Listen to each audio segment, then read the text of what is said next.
এলাকার খালটা হিঁচতে হইব ভাবতেছিলাম অনেকদিন ধইরা, তাই আজকে সবাই ডিসিশন নিলাম খাল বান্ধিমু আজকে সবাই মিলে। সবাই দিয়ে তো আর সব কাজ হয় না, তাই আমরা 4-5 জন মিলে হইয়া গেলাম একজোট। সবাই আমারে কইতেছিল তুই আগে গাছে উঠ। আসসালামু আলাইকুম, সবাই কেমন আছেন? আশা করি সবাই ভালো আছেন। আলহামদুলিল্লাহ, আল্লাহর রহমতে আমরাও ভালো আছি। আমাদের এলাকার এত বড় খাল, সবার সিদ্ধান্ত বাদে তার কিছু করা যায় না। বিগত কিছুদিন ধরে আমরা 4-5 জন মিলে এই খাল হিসের ব্যাপারে কথা বলতেছিলাম সবাই রাজি হওয়ার পরে আমরা কয়েকদিন আগে ডিসিশন নিয়েছিলাম যে খালটা বাঁধ দিব। কিন্তু দুঃখজনক বিষয় হচ্ছে যে খাল বাঁধ দেওয়ার জন্য টিন বা প্লেন সিটের প্রয়োজন ছিল, এগুলো আমরা খুঁজে পাইতেছিলাম না। কিছুদিন খোঁজাখুঁজির পরে আমরা 10-12টা পুরনো টিন পাই, কিন্তু ভাগ্যক্রমে প্রচন্ড ঠান্ডা থাকার কারণে আমরা কোনো কাজই করতে পারিনি এতদিন ধরে। আজকে ঠান্ডা কম থাকার কারণে আমরা সবাই মিলে সিদ্ধান্ত নিয়ে আজকে আমরা খালটা বাঁধ দিব। তাই আমরা সবাই রেডি হয়ে এক একজন এক এক কাজে লেগে পড়ি। আপনারা হয়তো গ্রাম অঞ্চলে যারা আছেন তারা হয়তো জানেন শীতকালে খাল বাঁধ দেওয়া বা হিসাটা অনেকটাই কষ্ট, যেহেতু এই কাজগুলো সবার দ্বারা সম্ভব না, তাই আমরা 4-5 জন ডিসিশন নিয়ে এই 4-5 জন মিলে এই কাজগুলো করবো। আর বড়রা আমাদের আদেশ দিবে কিভাবে কি কাজ করতে হয়। আমরা 3-4 জন এই কাজে পুরোই নতুন, কিন্তু আমাদের সাথে পুরনো কয়েকজন লোক নিয়েছিলাম আমরা। পানি প্রচন্ড ঠান্ডা থাকার কারণে আমরা তাড়াতাড়ি কাজগুলো শেষ করতে চাইতেছি। এক সাইডের বাঁধ দিতে আমাদের প্রায় 1.5-2 ঘন্টা লেগে যায়, সেই কারণে ভিডিওগুলো ছোট ছোট করে দিতেছি। আমরা টিনগুলা সুন্দর মতো বসিয়ে খুঁড়া দিয়ে বেঁধে দিয়েছি। আমরা আর কয়েকটা খুঁড়া দিয়ে বানগুলা ঠেলা দিয়ে রেখেছিলাম যেন পানির চাপে বানগুলা ভেঙে না যায়। বিষয়টা হচ্ছে এত কষ্ট করে বান দেওয়ার পরে যদি রাত্রে বানটা ভেঙে যায় তাহলে আমাদের কাছে অনেক কষ্টকর হয়ে যাবে আবার বানটা দেওয়ার জন্য। তাই আমরা কোনো রিস্ক নিতে চাই না, এখনই যা করার করতে হবে, বানটা এখনই শক্ত করে দিতে হবে আমাদের। তাই আমরা দুই সাইড থেকে খুঁড়া গুপে বানগুলো শক্ত করে বেঁধে দিতেছিলাম। বানগুলো শক্ত করে দেওয়ার শেষে আমরা বাঁধের ভিতরে কাদা মাটি দিতেছিলাম যেন বানটা শক্ত হয়। আমরা উপর থেকে কিছু শক্ত মাটি বা চাক মাটি নিয়ে দিতেছিলাম যেন বানটা শক্ত হয়। আসলে বিষয়টা হচ্ছে যে আমরা যদি সব বানটা কাদা মাটি দিয়ে দিই তাহলে বানটা অতটা শক্ত হবে না, তাই আমরা শক্ত মাটি দিয়েও বান দিতেছি। আরেকটা বিষয় হচ্ছে আমাদের এলাকার মুরব্বীরা আমাদের উপর থেকে বলতেছিল যে কিভাবে কাজগুলো করলে ভালো হবে। আমার এই সাইডের বান পুরোপুরি কমপ্লিট হয়ে গেছে, তাই আমরা এখন চলে যাবো অন্য সাইডে বান দেওয়ার জন্য। আমরা এই দিক থেকে টিন বা অন্যান্য রশি টসি যা আছে সবকিছু নিয়ে রওনা হলাম ওই সাইডে বান দেওয়ার জন্য। এত বড় খালের মধ্যে বান দেওয়ার একটা কারণ আছে, কারণটা হচ্ছে আমরা যতটুকু খাল নিয়েছি ততটুকুর মধ্যে 3টা ডেজারে গর্ত আছে। প্রতিবারে এইসব গর্ত থেকে অনেকগুলো মাছ পেয়েছি, আল্লাহ যদি দেয় এবার আমরা আশা করি অনেকগুলো মাছ পাবো আমরা ইনশাল্লাহ। এই সাইডে পানি কম থাকার কারণে আমাদের অতটা কষ্ট হবে না বান দেওয়ার জন্য, তাই আমরা সবাই মিলে তাড়াহুড়ো করে কাজগুলো করতেছি। টিনগুলোকে সুন্দর মতো বসিয়ে দিয়ে খুঁটা গুফে দিয়েছিলাম আমরা সুন্দর করে। আমরা বাঁধের ভিতরে উপর থেকে শক্ত মাটি এনে দিতেছিলাম যেন বাঁধটা অনেকটাই শক্ত হয়। বাঁধের ভিতরে মাটি দেওয়ার শেষ আমরা কিছু কাদা মাটি নিচে দিয়ে দিতেছিলাম যেন পানি লিক না করে। আমরা বাঁধটা ঠিকঠাক করে দিয়ে উপরে উঠে চলে আসি। উপরে উঠে চলে যাওয়ার সময় আমার গাড়ি প্রচন্ড ব্যথা করতেছিল। ক্যামেরাম্যানকে ডেকে বলতেছিলাম একটু দেখ কি হয়েছে গাড়ি। ও বলতেছে তোর গা পুরোটাই ফুলে গেছে। তখন আমি বুঝতে পারি গাছ ওঠার পরে কয়েকটা ডোমা কামড় দিয়েছিল গাড়ি, তাই এখন এতটা ব্যথা করতেছে। কিছু পাইতে হলে কষ্ট তো করতে হবে, সমস্যা নেই, সব ঠিক হয়ে যাবে ইনশাল্লাহ। আগের এখানে একটা চায়না জাল থাকার কারণে আমরা এটাকে তুলে দিতেছি। তুলতে গিয়ে দেখতে পাই আমরা এখানে শিং মাছ বা অন্যান্য অনেকগুলো মাছ রয়েছে এটার ভিতরে। আমরা বড় একটা নেট নিয়ে এসে এখানে ঠিকঠাক করে দিতেছিলাম যেন বড় শোল মাছগুলো এখান দিয়ে লাভ দিয়ে না যেতে পারে। কাজের ভিতরে আমরা মেশিনওয়ালাকে বলে দিয়েছিলাম মেশিনটা দিয়ে দিতে।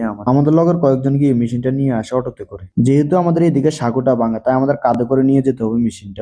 খাল বান দিতে অতটা কষ্ট হয়নি, মেশিনটা নিতে যতটা কষ্ট হয়েছিল আমাদের উপরে। মেশিনটা যেখানে লাগাবো ওইখানে গিয়ে আমরা ফুটবলের জায়গাটা পরিষ্কার করে নিতেছিলাম। মেশিনটাকে ঠিকঠাক করে কলা গাছ দিয়ে বসে দিতেছিল। ফুটবলের গোড়া যেন কোনো ময়লা না আটকে সে কারণে আমরা টেরে দিয়ে দিতেছিলাম। মেশিনে পানি টানি ভরে সব ঠিকঠাক করে আমরা মেশিনটা স্টার্ট দিতে গেলাম। যেহেতু মেশিনটা অনেকদিন ধরে পড়ে রয়েছে, ঠান্ডা হওয়ার কারণে মেশিনটা স্টার্ট নিতেছিল না। অনেকক্ষণ স্টার্ট দেওয়ার পরে অবশেষে মেশিনটা স্টার্ট নিয়ে নিল। সারাদিন কষ্ট করে সব ঠিকঠাক করে রেখে আমরা ওইদিকে রওনা হই। যেহেতু খালটা অনেক বড়, তাই আমরা আরেকটা মোটর নিয়ে আসি খালটা হিসার জন্য। আমরা ওই মোটরটাকে সব ঠিকঠাক করে পানি চালু করে দিয়ে চলে আসি উপরে দিকে। তো আল্লাহ হাফেজ, সবাই ভালো থাকবেন। রাত্রে কি হয় সব দেখাবো কালকে মাছ ধরার ভিডিওতে।